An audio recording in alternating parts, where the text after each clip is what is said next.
Hi, I'm Bill Ritchie, and I'm getting ready to test press number 100, actually ordered out of sequence for Joe Kosenjack in Chicago. Joe is a retired police chief, and he asked for a special star on his press, and I did that for him. And he also was anxious to have number 100. So today we're going to test it, and I've got the plate etched, and my ink is mixed. I'm going to use two colors today. See what happens when I put black and red on the plate at one time. Before I get started, I'll go over the press and its parts.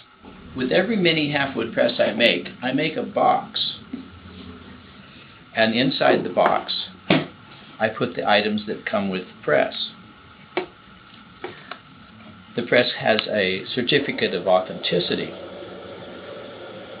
It comes with a sticky gripper pad, and I'll show you how I use that a little later. It comes with a set of new blankets, 2 blankets for a mini halfwood press. You get a new copper test plate and a couple of artist stamps.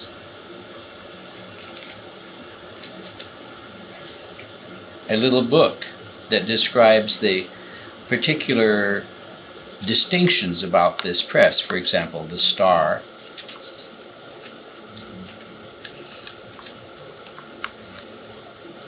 It comes with an Allen wrench for tightening the hub on the wheel.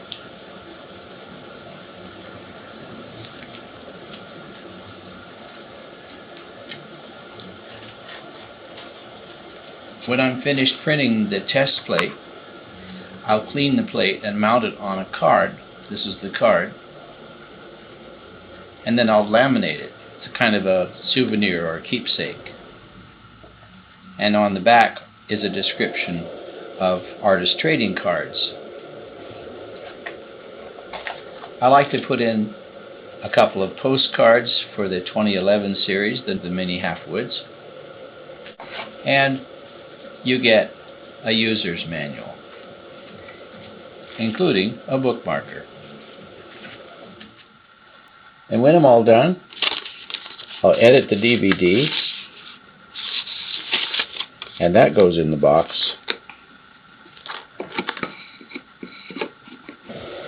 The gripper is to put underneath the press.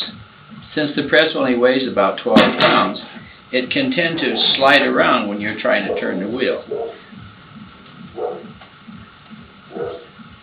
The gripper pad makes it stay put. Now, before I ink the plate and wipe it, I'm going to set up the pressure, show how the pressure is set on the mini halfwood. First of all, I tighten the pressure screws, lower the top roller all the way down to the bed, as far as it will go. And then I back off about 12 half turns.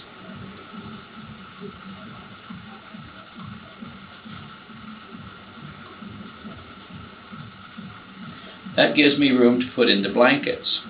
I'll be using a couple of older blankets for this test. With the pressure off like that, it's easy to load the press and make adjustments.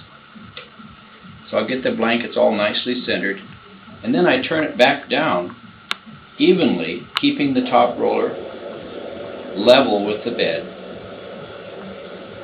It turns back about 6 half turns or 8 half turns.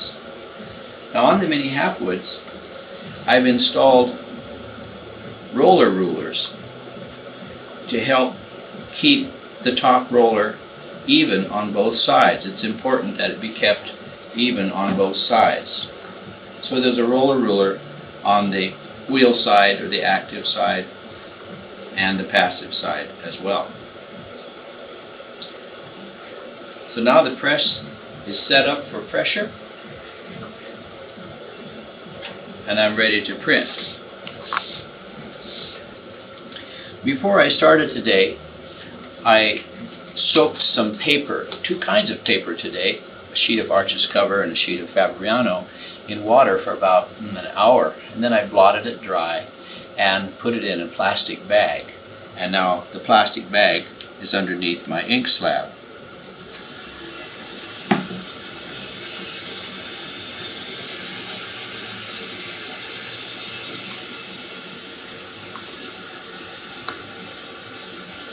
I'm using a little piece of mat board to spread the ink with.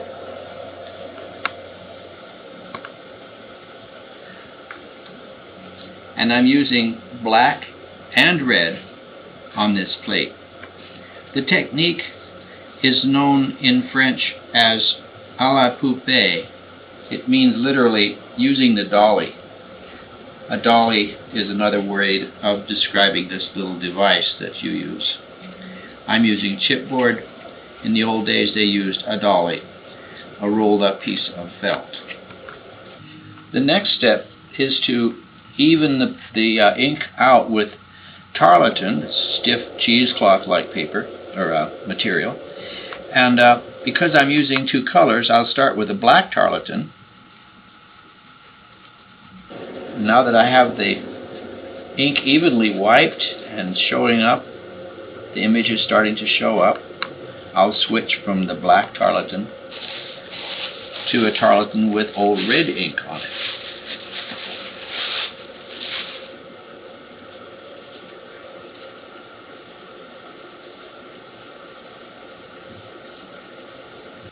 Now they're both fairly visible, and I'll switch to the paper white.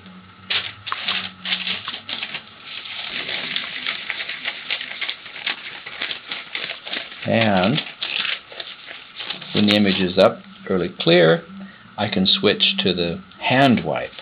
And for that, I'll have to take off the glove and put some talcum powder out on my hand so there's no moisture, no sweat on my hand.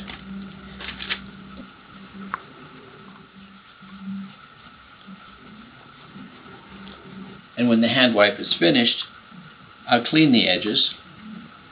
I'll warm the plate before I print, and then I'll print it on that dampened paper that's underneath my ink slab. I'll only warm the plate slightly so that the ink is softened, but it's not so hot that I can't handle it.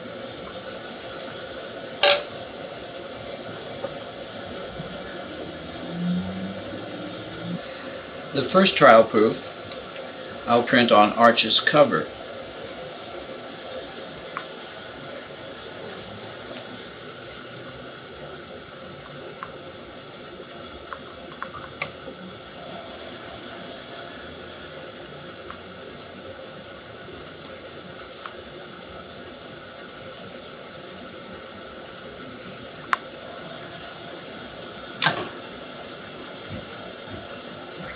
I have a practice of writing a moment number, which is the year and the month and the day and the hour right down to the minute. So this is June 16th, so it's 11:06:16, and the time by the 24-hour clock is 17:15. And here's trial proof number 1.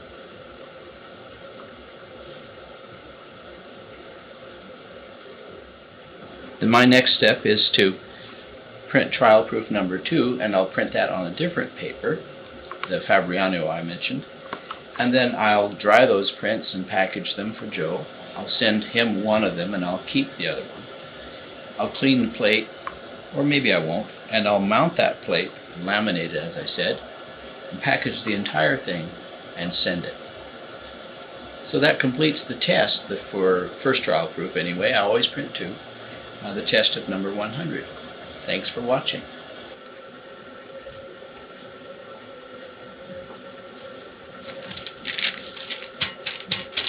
When I was wiping the trial proof number 2, I started using a little different technique of sort of patting the ink down from the red into the black. I thought I might keep the red a little cleaner that way.